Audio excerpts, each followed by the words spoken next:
Assalamualaikum warahmatullahi wabarakatuh. Tapi pun, selamat pagi, siang, dan malam untuk teman-teman yang sedang menonton video ini. Apa kabar teman-teman semua?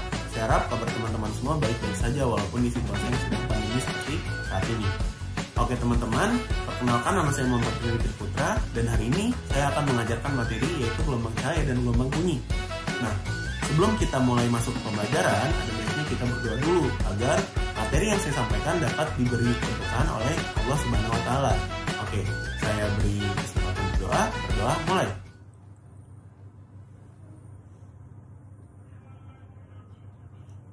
Berdoa selesai. Nah, sekarang kita masuk ke materi yang pertama, yaitu gelombang bunyi. Kalian tahu nggak sih, kalau seandainya bunyi, nih yang sedang saya keluarkan saat ini untuk menyampaikan materi itu merupakan suatu gelombang. Bunyi itu termasuk ke dalam gelombang mekanik, yang artinya bunyi memerlukan medium atau media untuk merambat teman-teman. Nah, medianya ada 3, yaitu zat cair, zat padat, dan zat gas teman-teman. Nah, gelombang bunyi itu tidak dapat merambat di ruang hampa udara teman-teman. Nah, gelombang bunyi juga termasuk ke dalam gelombang longitudinal.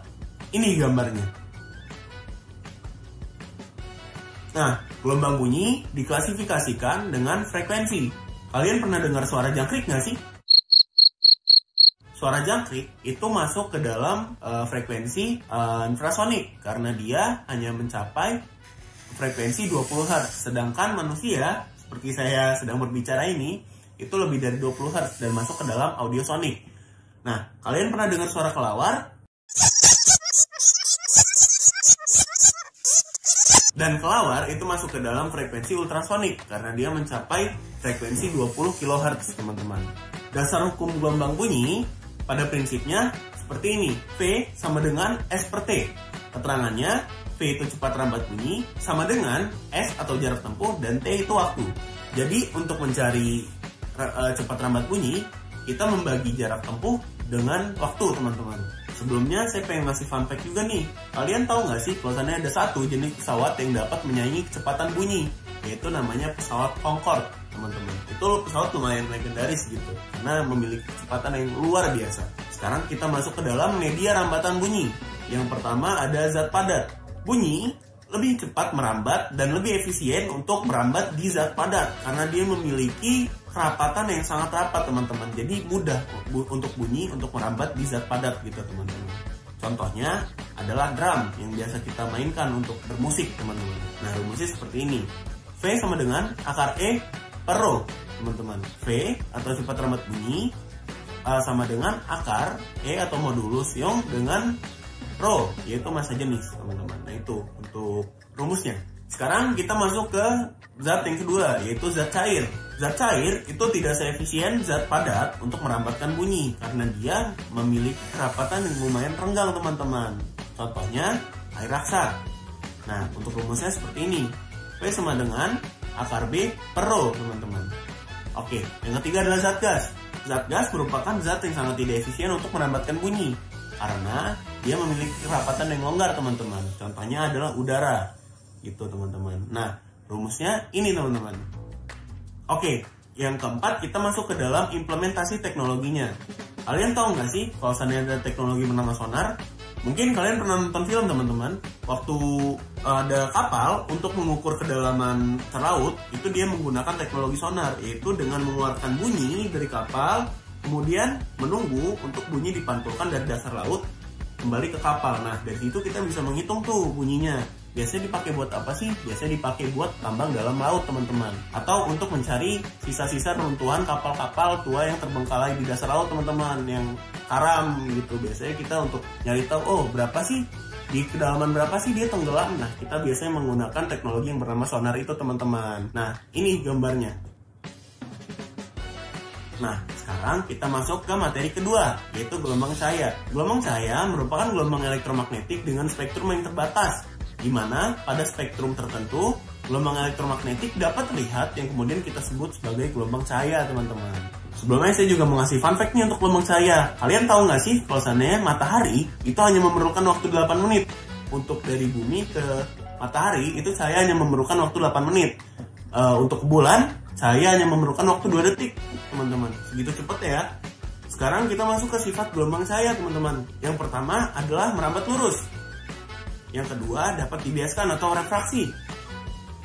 Yang ketiga, dapat diuraikan.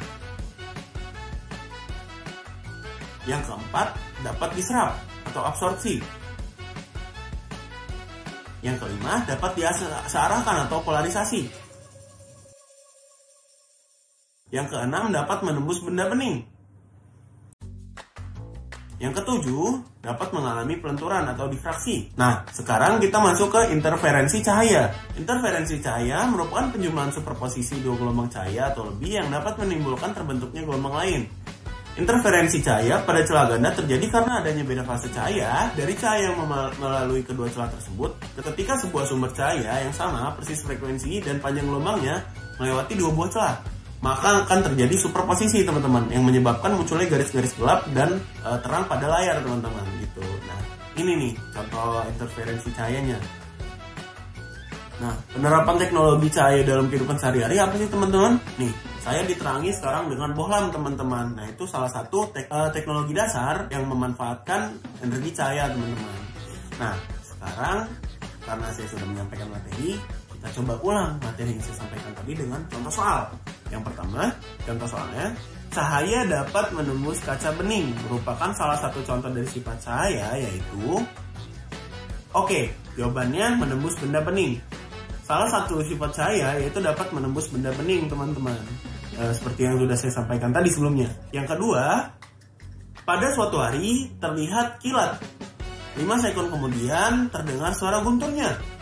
Bila laju di udara 340 meter per sekon dan laju cahaya jauh lebih besar dari laju bunyi, berapa jarak pendengar ke sumber guntur?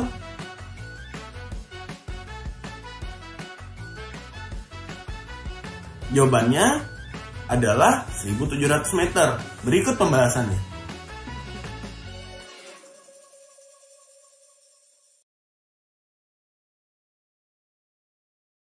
Nah, sekarang kita masuk latihan soal teman-teman. Gak banyak-banyak kok, cuma satu soal. Dari ketiga medium perambatan bunyi ini, manakah yang paling efisien untuk merambatkan bunyi? A. Zat cair, B. Zat padat, dan C. Zat gas. Jawabannya adalah zat padat, dikarenakan kerenggangan zat padat paling rapat di antara zat cair dan zat gas teman-teman.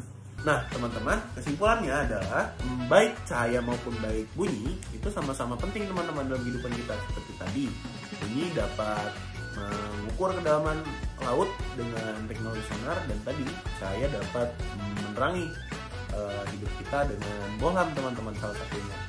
Nah, ternyata fisika itu sangat dekat ya dengan kehidupan kita. Gimana nih menurut kalian? Apakah cahaya dan bunyi itu sama pentingnya seperti yang saya pikirkan? Nah, coba kita diskusi teman-teman. Dan terima kasih, banyak belajar dan baca bukunya ya teman-teman. Oke, terima kasih. Wassalamualaikum warahmatullahi wabarakatuh.